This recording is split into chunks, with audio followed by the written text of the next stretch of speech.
দেখুন, অনারেবল কোর্টের রায়ের ব্যাপারে আমি কিন্তু কোনো কিছু বলবো না। বাট এখানে একটা ব্যাপার আছে। এই যে ঘটনাটা ঘটেছিল, নারকীয় ঘটনা আরজি করে, 9 তারিখের পরে 10 তারিখ থেকে অনেক জিনিস কোরিলেট করতে হবে। ক্রাইম সিনে এত লোক নিয়ে যাওয়া, তারপরে সেমিনার রুমের পাশে ওয়ালটা ভেঙে দেওয়া, তারপরে 14 তারিখে ভ্যান্ডালিজম করা। তো এটাকে প্রথমেই সুসাইড বলে ধামাচাপা দেওয়া, অনেকগুলো জিনিস কোরিলেট করছে। এবার এইটাতে তখন একটা প্রমাণ হয়েছিল কি তথ্য প্রমাণ লোপাটের বিএনএস ধারা অনুযায়ী দুজনকে অ্যারেস্ট করা হয়েছিল এবং সেই দুজনের কে তারপরে বেল দিয়ে দেওয়া হলো। মানে কিন্তু অর্থাৎ সন্দীপ অ্যাকচুয়াল ঘোষ এবং যে অভিজিৎ সন্দীপ মন্ডলের কথা ঘোষ বলছেন? অভিজিৎ মন্ডলেরকে বেল দেওয়া বলে, অ্যাকচুয়াল যে রহস্য, সঞ্জয় রায়কে তো প্রথমেই স্টেট পুলিশ অ্যারেস্ট করে নিয়েছিল উইদিন 48 আওয়ার্স। এবার তারপরে যখন এই কেসটা ট্রান্সফার হলো, তখন আমরা এক্সপেক্ট করলাম কি হাইকোর্ট থেকে সুপ্রিম কোর্ট কি যারা দোষী এবার যারা ইনভলভমেন্ট আছে সবাই কিন্তু এক্সপোজ হবে, সবার নাম আসবে। টাইম টু টাইম যখনই আমরা টিভিতে বিভিন্ন মাধ্যমে শুনে থাকি, দেখে থাকি, আমরা ভাবলাম ভালো কিছু হচ্ছে, এবার ভালো করার চেষ্টা হয়েছে। তার কারণ সিবিআই আমার কেসে যে প্রম্পট অ্যাকশন নিয়েছে, যেইভাবে সিবিআই কাজ করেছে আমি ধরে নিচ্ছি। কিন্তু এটা আপনাকে এই জিনিসটা একদম ব্ল্যাক অ্যান্ড হোয়াইট ক্লিয়ার কি তথ্য প্রমাণ লোপাট হয়েছে।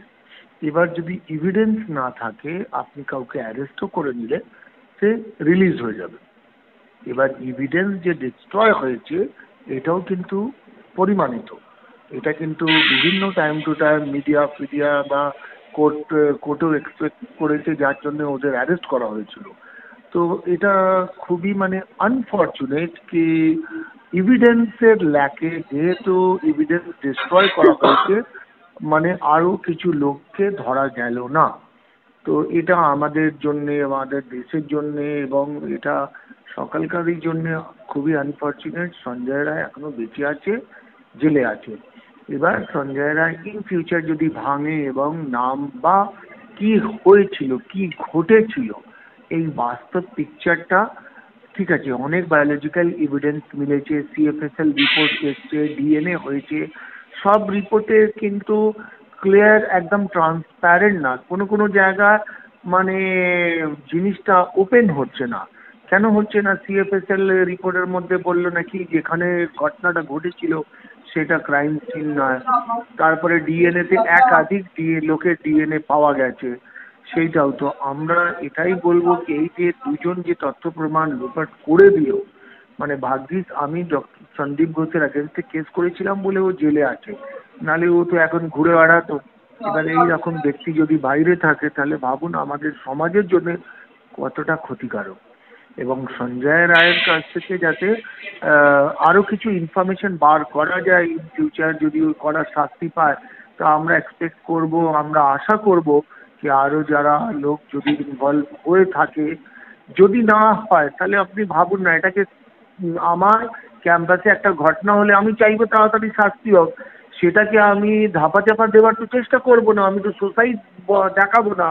তারপরে যে 14 তারিখে ভাঙা হলো, এতগুলো লোক অ্যাটাক করলো, তাহলে কেন এগুলো মানে কোরিলেট করছে না, কিছুতেই ম্যাচ করছে না। তো আমার আমার একটা এটাই। প্রশ্ন রয়েছে। আপনি হুম, বললেন বলুন। যে আপনার কেসে সিবিআই অত্যন্ত তৎপরতার সাথে তাদের তদন্ত করেছে। কোথাও গিয়ে কি আপনার মনে হলো এই যে চিকিৎসক তরুণীর যে মামলা ছিল, নির্যাতিতার যে মামলা ছিল, সেই মামলায় সিবিআই এর এই তৎপরতা কোথাও গিয়ে মিসিং ছিল?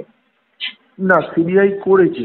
আমি ধরুন আমার কেসে তথ্য মানে এভিডেন্স যেটা হয়, এভিডেন্স তো আমি গুছিয়ে দিয়েছিলাম এবং ধরুন অনেক পাতার আমি ডকুমেন্টগুলো কোর্টেও জমা করেছিলাম, সেগুলো করেছিলাম। এই কেসে যে মেইন কিংপিন সন্দীপ ঘোষ তো সব এভিডেন্স ডিস্ট্রয় করে দিয়েছে। এটা তো মানে মানে এর জনগণও তো এটা বুঝতে পারছে, আপনিও তাহলে এটা আপনি বুঝতে পারছেন। চিকিৎসক তরুণীর মৃত্যুর পেছনেও বলছেন কিংপিন সন্দীপ ঘোষ? এটা তো নির্যাতিতার হতে মা পারে, বাবা হ্যাঁ প্রথম থেকে হতে বলছে। পারে। তার কারণ এবার তাদের ওর ইন্টারেস্ট, যদি আপনি ইনভলভ না থাকেন, আমার বক্তব্যটা একদম পুরো ক্লিয়ার কি মানুষ নিজেকে কখন বাঁচায়, যখন ও দেখে ও নিজে ফেঁসে যাচ্ছে, নালে খুব একটা বড় পাওয়ার থাকে, কিছু মানুষের একটা ইন্টারেস্ট থাকে, তাহলে যখন মৃত্যু হলো তার পোস্টমর্টম থেকে নিয়ে, তার এফআইআর থেকে নিয়ে, তার বডি ডিসপোজ করা, তাকে পুড়িয়ে দেওয়া, এই পুরো বিষয়টা আপনি দেখুন কি দরকার ছিল একজন রুলিং পার্টির কাউন্সিলর দাঁড়িয়ে বডি পোড়াচ্ছে। অনেক রোজ অনেক ঘটনা হয় আমাদের এই দেশে, অনেক ঘটনা। তখন তো ওদেরকে পাওয়া যায় না, তখন তো ওরা পাশে দাঁড়ায় না যে হ্যাঁ আমার পাড়ায় একটা মেয়ে মারা গেছে, ছেলে মারা গেছে, একটা অ্যাক্সিডেন্ট হয়েছে, আমি ওদের সঙ্গে থাকি, ওদের বডি পোড়াতে হেল্প করি, সমস্ত অ্যারেঞ্জমেন্ট করে নিই। তো এটা রহস্য না তো কি, রহস্য থেকে তো পর্দা উঠছে না। আমরা ভেবেছিলাম এগুলো ডিসক্লোজ হবে, লোক আসবে। তারপরে যে অভিজিৎ মণ্ডলকে অ্যারেস্ট করা হলো, তো নিশ্চয়ই কিছু পেয়েছে, কোর্ট কিছু পেয়েছে। এমনি এমনি তো ধরুন আপনাকে দুম করে তো তুলে নিয়ে চলে যাবে না, আর নিয়ে আপনাকে মানে জুডিশিয়াল কাস্টাডিতে রেখে দেবে না। এবার আমি এটাতে কি বলবো, এখনো আশা আছে যদি সঞ্জয় রায়ের কাছ থেকে কিছু জিনিস বার করা যায় তাহলে। আমার একটা প্রশ্ন রয়েছে মিস্টার আলী, যে এই যে আপনি আপনি দীর্ঘদিন আরজিকর মেডিকেল কলেজের ডেপুটি সুপার ছিলেন। ইতিমধ্যে আমরা দেখেছি সঞ্জয় রায়ের যখনই কনভিকশন, যখনই ভার্ডিক্টটা ঘোষণা হলো, তারপরেই সঞ্জয় রায়ের হয়ে লড়তে চাইছেন একজন আইনজীবী ইয়াস জালান। তিনি দাবি করছেন যে সিবিআই তদন্তে অনেক কিছু লুকিয়েছে সিবিআই। তার প্রশ্ন যে প্রসিকিউশন কেন শুধু 50 জনকে, 124 জনের যেখানে নাম উঠে এসেছিল তার মধ্যে শুধু 50 জনকে সাক্ষ্য গ্রহণ করানো হলো, কেন? সিবিআই কে নিয়ে প্রশ্ন তুলেছেন তিনি, কি বলবেন? দেখুন, আমি যেহেতু এই দেশের নাগরিক এবং সিবিআই এর আমাকে নিজেই ফেস করতে হয়েছে, ফেস শুধু না, আমি মানে মোর আর লেস ধরুন 2 সপ্তাহ কন্টিনিউ আমি নিজাম প্যালেসে গিয়েছি, আমি নিজে কমপ্লেনেন্ট হিসাবে আমার স্টেটমেন্ট রেকর্ড করাতে। তা আমি এই পার্টে আমার ঠিক বেসিকটা আপনাকে ধরতে হবে কি, যদি আপনি সব কিছু শেষ করে দিয়ে কাউকে বলেন আপনি তদন্ত করুন, তো এটা কি প্র্যাকটিক্যালি আপনি কিছু পাবেন? আমি একটা ঘরে যা আছে সব মুছে দিলাম, এবার বললাম কি আপনাকে ধরুন একটা টেস্ট টিউবে জল দিলাম, প্লেন ওয়াটার, বললাম কি এটা অ্যাসিড আছে, এটা আপনি এর ওপরে আপনি অ্যাসেসমেন্ট করুন, অ্যানালিসিস করুন। তো আপনি কি কিছু বার করতে পারবেন? আমি তো এটা বলছি না কি জল, সেটা তো আপনাকে জল বার করতে হবে। তা আমি যদি একটা ঘরে সব শেষ করে দিই, কিছুই থাকলো না, তারপরে লোককে বলি, লোক যদি করে তো লোক তো চেষ্টা করেছে না, সে তো চেষ্টা করেছে, সে বিভিন্ন লেভেল থেকে ডিজিটাল এভিডেন্স থেকে আরম্ভ করে চেষ্টা করেছে। তারপরে ক্রাইম সিনে এত লোকের ঠোকানোর কি দরকার, এটা নিয়ে তো কেউ আপনারা প্রশ্ন তুলছেন না। এবার এটা যে ঢুকিয়েছে তারও কিন্তু শাস্তি হচ্ছে না। সন্দীপ ঘোষ তো অ্যারেস্টেড আছে ফিনান্সিয়াল ইরেগুলারিটি কেসে, কিন্তু ও যে এত লোককে ক্রাইম সিনে নিয়ে গেল, ক্রাইম সিন তো প্রথমেই প্রোটেক্ট করার নিয়ম। তো যে জিনিস একদম 0 আওয়ার্স থেকে আপনি শুরু করুন, যেই ইনফরমেশনটা আপনি পেলেন তারপর থেকে কি কি অ্যাকশন নেওয়া হয়েছে, এবার সেটাতে কোথায় কোথায় ডিলে হয়েছে, সেটাতে কোথায় কোথায় গাফলাতি হয়েছে, আপনি 5 দিন পরে যখন সিবিআই হ্যান্ড ওভার নিল কেসটা যখন, তার আগে যদি আপনি একদম সমস্ত জিনিস টেস্ট করে দেন, ইভেন বডিও ছিল না যে রিপোস্টমর্টম করা যায়, তো কিছুই তো রাখা হলো না। এবার আপনি কোথা থেকে, আপনি লোক তো গড না, মাইরাকেল তো হয়ে যাবে না যেখানে আপনি সব শেষ করে দিচ্ছেন তারপরে বলছেন যে হ্যাঁ ঠিক আছে আপনি বার করুন। তো যারা শেষ করেছে তাদের শাস্তি হচ্ছে না কেন, তাদেরকে কাঠগড়ায় দাঁড় করানো হচ্ছে না কেন? এক্ষেত্রেও সিবিআই এর গাফিলতির কথাই মানুষ বলছে, যে সিবিআই চার্জশিট জমা দিতে না পারায় এই চিকিৎসক তরুণীর নৃশংস হত্যা এবং খুন ধর্ষণের ঘটনায়, যেটা ফাইন্যান্সিয়াল ফরজারি, যেটা যে কারণে সন্দীপ ঘোষ আপনার করা মামলায় এখন একদম বিহাইন্ড দ্য বার অর্থাৎ জেলে রয়েছেন, কিন্তু চিকিৎসক তরুণীর মেন যে ঘটনা অর্থাৎ খুন ধর্ষণের যে মূল মামলা, সেই মামলায় সিবিআই চার্জশিট জমা দিতে না পারায় সন্দীপ ঘোষ এখন এই মামলা থেকে তিনি জামিন পেয়ে গিয়েছেন। এক্ষেত্রে সিবিআই এর গাফিলতির কথা মানুষ প্রশ্ন তুলছে যে কেন সিবিআই চার্জশিটটা জমা দিতে পারলো না, যেখানে এই প্রেক্ষিতে তারা সন্দীপ ঘোষকে পরবর্তীতে এই প্রেক্ষিতে মূল ঘটনার প্রেক্ষিতেও অ্যারেস্ট করা হয়েছিল। এক্ষেত্রে সিবিআই এর গাফিলতির প্রশ্ন উঠছে। আমি একটা প্রশ্ন করবো মিস্টার আলী, যে স্যার আপনি তো ডেপুটি সুপার ছিলেন আরজিকর মেডিকেল কলেজ হাসপাতালে, ওখানে অনুপ দত্ত, একদম একদম সঞ্জয় রায়ের যারা লিগাল হেডের ডিফেন্স লয়ার ছিলেন, কবিতা সরকার, একদম যার সাথে সঞ্জয় রায়ের একদম প্রথম থেকে সম্পর্ক, তিনি আমাদের ক্যামেরায় মানে একদম দাবি করেছেন যে অনুপ দত্তই সঞ্জয় রায়কে সেদিনকে হাসপাতালে ডেকে এনেছিল। অনুপ দত্তর কিরকম প্রভাব ছিল হাসপাতালে, যদি একটু বলতেন। দেখুন, অনুপ দত্ত নাম তো আমরা এখন শুনলাম, তখন অনুপ দত্তর কোনো এক্সিস্টেন্সই করতো না। আমরা জানতাম না, একটা মেডিকেল কলেজ চালায় প্রিন্সিপাল আর MSVP, principal head of the institution পুরো কলেজের মালিক হয়, আর হাসপাতালের দিকটা medical superintendent cum vice principal, তার আন্ডারে একাধিক লোক হয়, তার মধ্যে সিকিউরিটি পুলিশ, যেহেতু হাসপাতালে একটা পুলিশ ফাঁড়ি হয়, সেখানে একটা সিসিটিভি কন্ট্রোল রুম হয়। এবার আপনি ভাবুন সিসিটিভি কে ভাঙা হলো কেন, সিসিটিভি মনিটর কন্ট্রোল এগুলো যদি কেউ ইনভলভমেন্ট না থাকতো। আমি দেখলাম সঞ্জয় দোষী, ঠিক আছে, সঞ্জয়কে 48 ঘন্টার মধ্যে অ্যারেস্ট করে নেওয়া হলো, তাহলে তো ঝামেলাই মিটে যেত। তাহলে তো 14 তারিখে ঘটনা, 9 তারিখ হলো, সঞ্জয় রায়কে অ্যারেস্ট করার পরে 14 তারিখে ঘটনাটা ঘটেছে। এটাকে আপনি মেলান, তাহলে 14 তারিখে এতগুলো লোক গিয়ে ভাঙচুর করলো কেন, আর ওই লোকগুলো এখন কোথায়? ওই লোকগুলো যারা ভাঙচুর করেছিল তাদেরকে অ্যারেস্ট করা হয়েছিল, তাদের কাছ থেকে কি বেরোলো? তো এইগুলো জিনিস যাদের পার্টে ছিল ইনভেস্টিগেশন করা, তারা করেনি। এবার তারা যা ছিল সমস্ত জিনিস ধুয়ে মুছে ফেলেছে। এবার ধুয়ে মোছার পরে একটা ঘরে যদি আপনি ফ্লোর ভালো করে ফিনাইল লাইজল দিয়ে মুছে দেন, আপনার মনে হয় কি সেই ফ্লোরে কোনো ধুলো বালি আপনি পাবেন? তো এইটা আমার বারবার আমি কোথা থেকে আপনি সিবিআই গাফলতি আমি তো দেখতে পাচ্ছি না। সিবিআই যে বার করবে এভিডেন্স, তো এভিডেন্সটা তো থাকতে হবে। আপনি যদি শেষ করে সিবিআই কে বলেন এই নেন আপনি বার করেন, তো সিবিআই কোথা থেকে বার করবে? আমরা তো মানুষ, হ্যাঁ আমরা তো মানুষ। এবার ওরা তো ওদের ট্রাইড, ওরা চেষ্টা করেছে, ওরা যে ইনভেস্টিগেশন এতদিন করেছে, চেষ্টা করেছে, কোথাও থেকে কিছু ওদের যাদের যাদের সন্দেহ হয়েছে সবাইকে জিজ্ঞেস করেছে, তাদের পলিসমনোগ্রাফি করেছে। আর ইনভেস্টিগেটিং অথরিটির ওপরে আমার মনে হয় না কি আমার মানে কোনো কিছু কমেন্ট করা অধিকার আছে। আমার ওই লেভেল নেই, আমার ওই ক্ষমতা নেই। আমি তো ইনভেস্টিগেশন ডিপার্টমেন্টের লোক না, তো আমার পক্ষে ওদের ব্যাপারে কিন্তু আমি আমার কেসটা প্যারালালি রাখলাম। সেখানে চার্জশিটও দিয়েছে, চার্জশিট গঠানো হয়েছে, সেখানে 48 ঘন্টার মধ্যে ওরা রেড করেছে, রেড করে আলটিমেটলি অ্যারেস্টও করেছে। আর যাদের অ্যারেস্ট করেছে ওখান থেকে কেউ এখনো অব্দি বেরোয়নি, এই ব্যাপারটা কিন্তু প্রমাণ হচ্ছে। একদমই। সুমিত রায় তপাদারের কথা বলছেন তাই তো? তো মানে ভিজিটিং ফিজিশিয়ান সুমিত রায় তপাদার। আর তার ভূমিকা নিয়ে কি বলবেন? হাসপাতালে তার কিরকম ভূমিকা ছিল? এই যে এত অরাজকতা, কিছু ঘটনা ঘটলে তার দায়িত্ব কিন্তু হসপিটাল সুপারিনটেন্ডেন্ট অর্থাৎ এমএসভিপি কে নিতে হবে। আপনি পুলিশ বলুন, সিকিউরিটি বলুন, তার ডিফারেন্ট টায়ারে লোক আছে এবং সবার একটা জব রেসপন্সিবিলিটি আছে। এবার যার দিকে গাফলাতি আছে তাকে তো রেসপন্সিবিলিটি নিতেই হবে।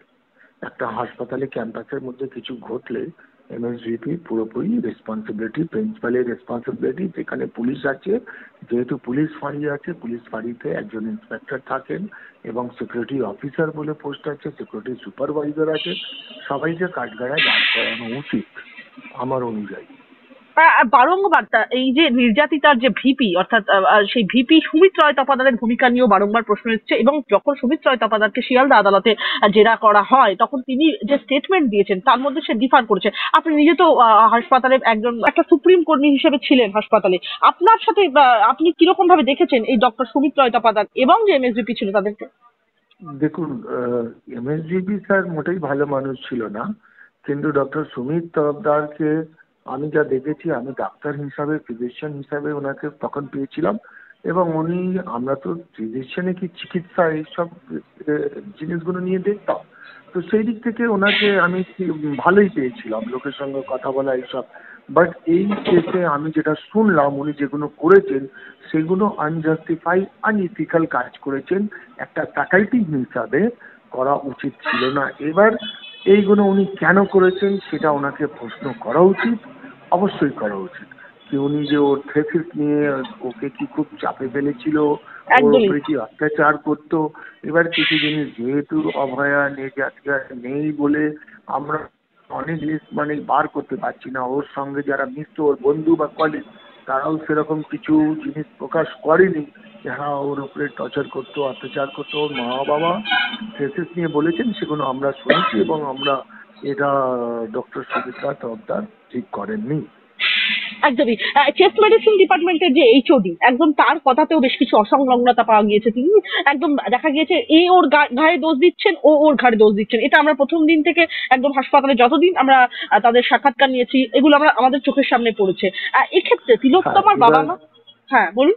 এটা নিয়ে ইনভেস্টিগেটিং অথরিটি অনেকবার ওদের ডেকেছে, প্রশ্ন করেছে। আর আমি তো আর্যিকর থেকে যখন ঘটনাটা ঘটে তার আগেই বেরিয়ে এসেছি।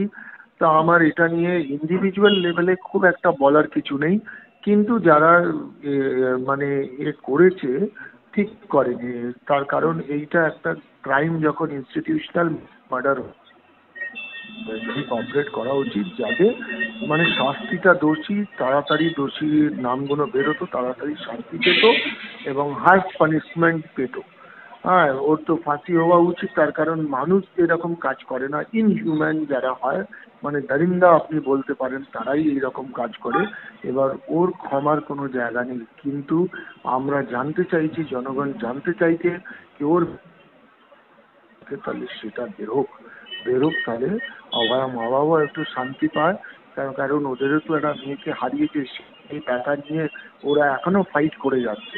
এবার ওদের ব্যথা আপনি ভাবুন, এর মধ্যে থেকে বিভিন্ন লোক ওদের ব্যাপারে উল্টোপাল্টা মন্তব্য করছে। একদমই আর একদমই যদি একদমই এই প্রসঙ্গে নিজের সন্তান হতো তখন ওনারা কি বলতেন তখন দেখা যেত।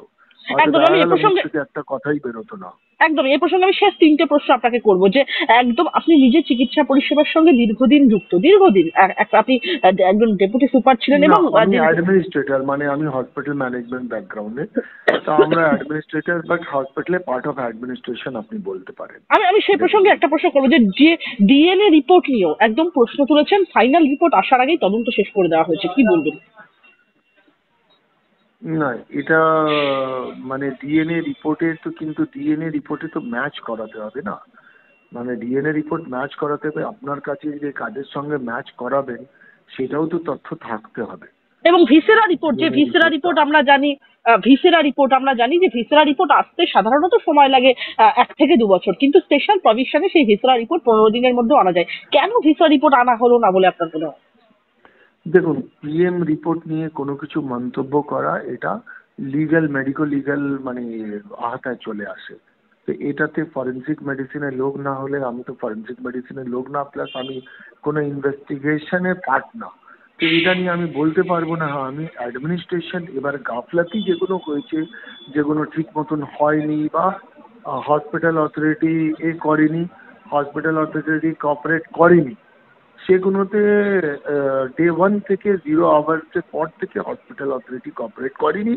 নালে এই প্রবলেমটা খুব তাড়াতাড়ি শীঘ্রই সলভ করা যেত এবং যতজন দোষী ছিল সবাইকে।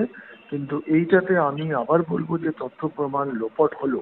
আর অনেকগুলো রহস্য যেগুলো হয়েছে সেগুলো মিলিয়ে জিনিসগুলোকে মানে করা দরকার ছিল।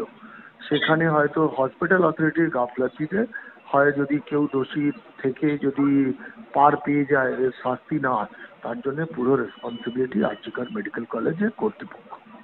স্যার রাজ্য কেন এত তাড়াতাড়ি ফাঁসি চাইছে, এত তাড়াহুড়ো করে সঞ্জয় রায়? নো কমেন্ট, এইটা ব্যাপারেও আমি করবো না। তবে সঞ্জয় রায় যা করেছে তার কিন্তু মার্সি কোনো জায়গা নেই। আমিও যদি হতাম তাহলে সেই জায়গা আমিও বলতাম কি মার্সির কোনো জায়গা নেই, নো মার্সি। হ্যাঁ, এবার ওর কাছ থেকে কিছু যদি রহস্য থাকে, নামগুলো থাকে, তাহলে সেগুলোও প্যারালালি বার করার দরকার আছে। একদম আমার শেষ প্রশ্ন আপনার কাছে।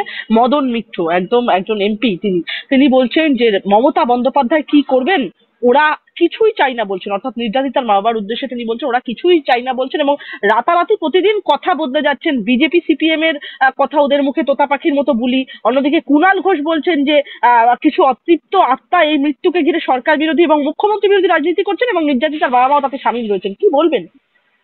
দেখুন, এটা বলবো, এই লড়াইটা হচ্ছে একটা মা বাবা নিজের সন্তানের জাস্টিসের জন্য লড়ছে। এবার এটাকে কোনো রকম পলিটিক্যাল কালার না দেওয়া উচিত এবং পলিটিক্যাল লোকের এর মধ্যে ইনভলভ হওয়া উচিত নয়। এটা একটা জাস্টিসের জন্য একটা মা বাবা লড়ছে এবং একটা মা বাবা নিজের সন্তানের জাস্টিসের জন্য he can fight with anybody, anywhere, any time. মানে যে কোনো শক্তির সঙ্গে কিন্তু একটা বাবা, একটা মা নিজের সন্তানের জাস্টিসের জন্য লড়তে পারে।